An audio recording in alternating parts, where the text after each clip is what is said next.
Are you trying to run more miles every week but always seem to end up tired, plateaued, or injured? Most athletes think they need to train harder, but in reality they need to have more capacity to be able to absorb more training load. And the way to build that capacity aerobically is by slowing down. The difference between a beginner athlete and a professional athlete isn't talent. It's how much training their body can sustain. Over the years, professional and elite athletes have built their bodies to absorb more training load without breaking down. I've seen this across both my kayaking and running careers. In kayaking, once I built a proper aerobic base, I suddenly was able to handle more intervals, and that extra capacity allowed me to train more and harder. Now, when I'm training for Boston Marathon, I'm seeing the same pattern. As a coach, I see so many athletes get zone 2 training wrong, but when they fix it, their performance improves in a matter of weeks. In this video, I'll break down why aerobic base is the foundation for everything in sports, what most athletes get wrong about zone 2 training, and finally, how to structure your training so that you're able to handle more without breaking down. Let's go. It's easy to think that getting better at physical performance is about training harder. It's not. It's about how much training our body can actually absorb. Training doesn't necessarily make us fitter or faster. It's just the stimulus. It's recovering from that training that does the trick.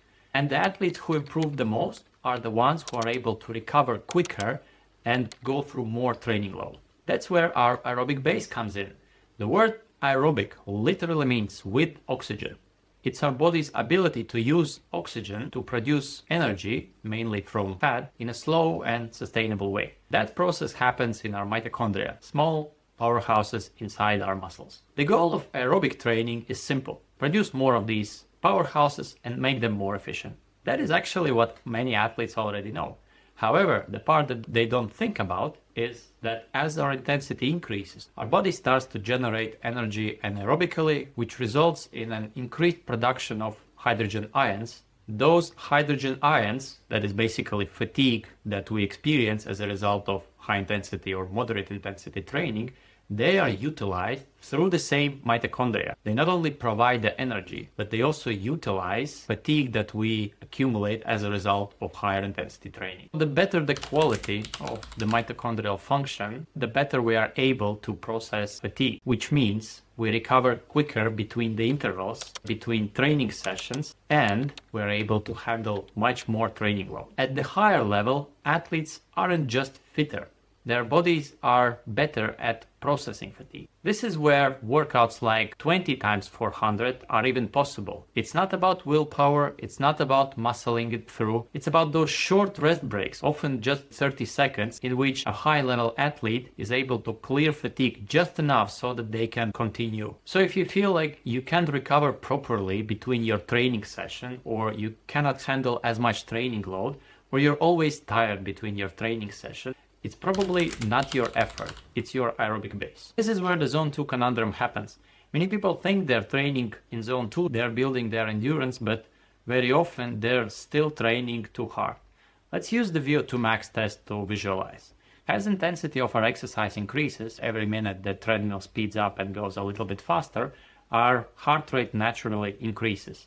The interesting part is that in the beginning, as we just start running or maybe power walking, our fat oxidation spikes, then it slows down a little and stays elevated for quite some time for most of the athletes that are well fat adapted.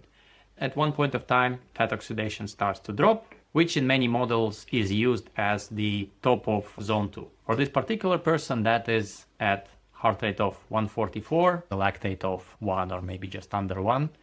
And this is the point where lactate starts to gradually pick up. Over the next couple of minutes, the fat oxidation slows down as the intensity increases until the person reaches threshold at around 169. And the lactate, in this case, it's probably around 2.8 or around 3. This is where lactate starts to shoot up quicker. This person's zone 2 is between 132 and 144, so the point where the fat oxidation is more or less level.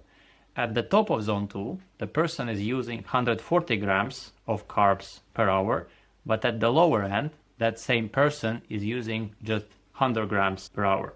At the higher end of zone 2, we're getting the same adaptations, but we're still using more carbs. So if we are to increase our training volume over a few weeks, we will start getting tired, and that would have an impact on our energy levels and our performance. The high end of zone 2 might feel a bit more productive. We use more muscle fibers. We feel more pump from it. We get a little bit more endorphins, but it actually limits how much we can train. At the low end of zone 2, we actually train our metabolic system. We improve our fat oxidation. We reduce the stress that training has on our body, and we can repeat that session day after day after day because we're not taxing our carbohydrate reserves as much. So it's essentially almost the same aerobic benefit for a much lower cost of fatigue. Those athletes who structure their endurance session and base sessions around low zone 2 see improvements from their higher intensity work in a matter of weeks. And those who just do high zone 2 training, they get stuck for months and even years. At the end of the day, it's not about training harder. It's all about consistency. To step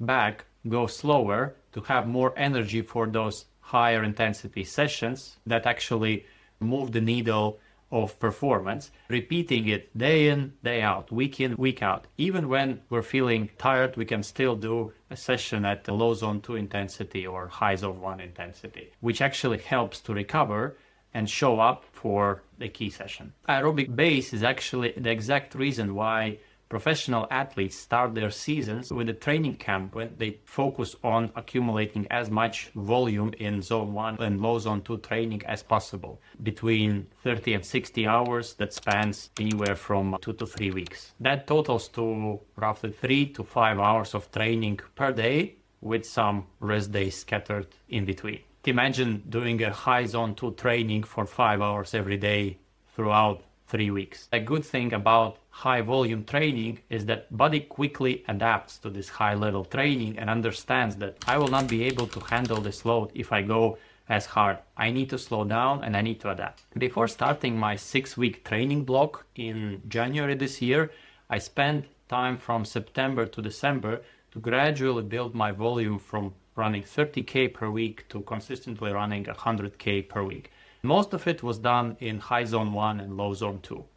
That allowed me to stay healthy and injury-free throughout winter and the cold and flu seasons, while I literally tripled my running volume. That also helped me to recover faster and still hit those 1 or 2 quality sessions throughout the week. Here's how my base phase for Boston training looks. This is the week from November. As you can see, roughly 80K week, and most of the training is in low zone 2, high zone 1. There is one long session without any specific marathon effort and one moderate or higher intensity session. There are some shorter strength session and mobility sessions just to keep the body moving.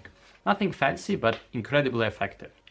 This is where most people go wrong. They try to add intensity before they build their capacity to handle it. You actually don't need to be an elite athlete to implement this. You don't even need to be a runner. You just need to focus on collecting as much time as possible on aerobic activities at a low heart rate. That can be cycling, walking, rocking, swimming.